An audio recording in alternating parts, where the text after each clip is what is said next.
कृष्ण पक्ष की चतुर्थी, किस कौन सा महीना आयु, कार्तिक मास में आयु। अच्छा भाई, चतुर्थी चौथ, करवा चौथ कहते हैं। इसमें गणेश जी का पूजन करके उन्हें पूजन दान से प्रसन्न किया जाता है। चलो भाई, गणेश को खुश किया जाता है। इसका विधान है चैत्र की चतुर्थी में लिख दिया है, परंतु विशेषता यह है कि इसमें गेहूं का करवा भर के पूजन किया जाता है और विवादित लड़कियों के यहाँ चीनी के करवे पीहर से भेजे जाते हैं जिनकी शादी हुई है। तथा इसमें निम्नलिखित कहानी सुनकर चंद्रोदय में अर्घ देकर व्रत खोला जाता है। व्रत की कथा प्रारंभ। चलो व्रत की कथा शुरू होगी।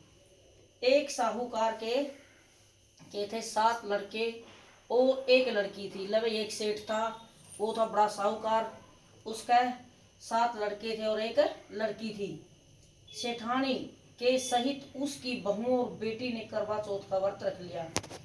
जो सेठ की घराड़ी थी उसने भी व्रत रख लिया और उसकी घराड़ी ने भी व्रत रख लिया, उसकी बेटी ने भी व्रत रख लिया, उसकी बहुआ ने भी और बेटी ने भी और आपने भी व्रत रखा था। रात्रि को साहूकार के लड़के भोजन करने लगे। जो साहूकार के बेटे थे उनमें भोजन करने लगे तो उन्होंने अपनी बहन से भोजन के लिए कहा।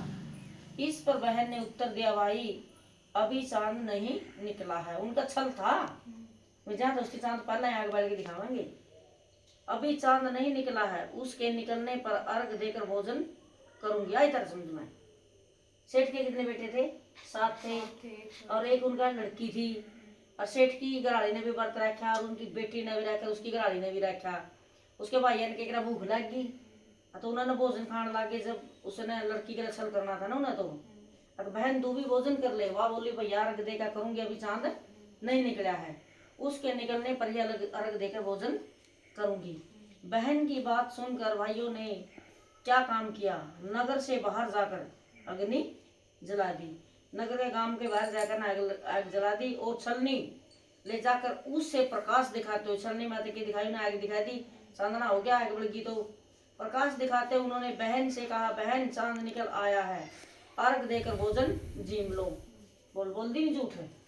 यह सुनकर इसमें अपनी भाभियों से कहा कि आओ तुम भी चंद्रमा को अर्घ दे लो। अब भाभियों ने बोली, याद है भाई चांद निकल गया, तुम भी चंद्रमा को अर्घ देकर भोजन जीव लो।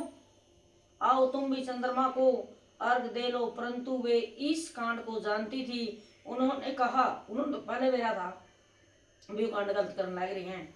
उन्होंने कहा, भाई जी अभी चांद नहीं निकला है, तेरे भाई तेरे से धोखा करते हुए अग्नि का प्रकाश छलनी से दिखा रहे हैं। उन्होंने तो बेचारे ने सही बता दिया, मैं तेरे से धोखा कर रहे हैं, आग बढ़ कर तेरे से प्रकाश दिखाने लग रही छलनी में को।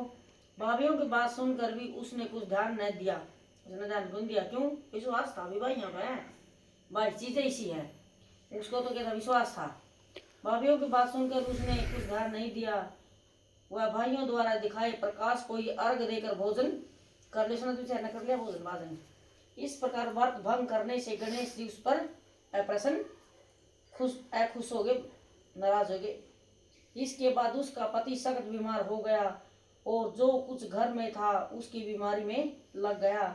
जब उसे अपने किए हुए दोषों का पता लगा तो उसने पश्चाताप किया। गणेश जी की प्रार्थना करते हुए विधि विधान से पुण्य चतुर्थी का व्रत करना आरंभ कर दिया और श्रद्धानुसार सबका आदर करते हुए उसे सभी आशीर्वाद ग्रहण करने में ही मन को लगा दिया।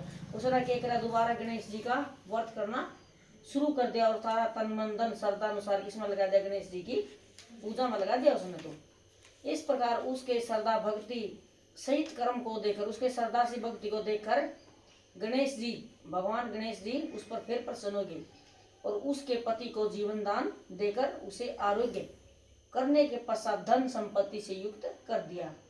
जब वह दोबारा व्रत रखने लगी तो गणेश जी फिर प्रसन्न हो गए उस पर, फिर उसको जीवन दान दे दिया, फिर उसको काया से भी निरोगी कर दिया और धन संपत्ति से भी भरपूर कर दिया उसको। इस प्रकार जो कोई छल कपट को त्याग कर श्रद्धा भक्ति से चतुर्थी का व्रत करे, वे सब प्रकार से सुखी होते हुए क्लेशों से मुक्त हो जाएंगे। देखो भाई, उनका छल कपट को त्याग कर व्रत रखोगे तो क्लेश से दूर हो जाओगे, सुखी काया रहोगे। अच्छा,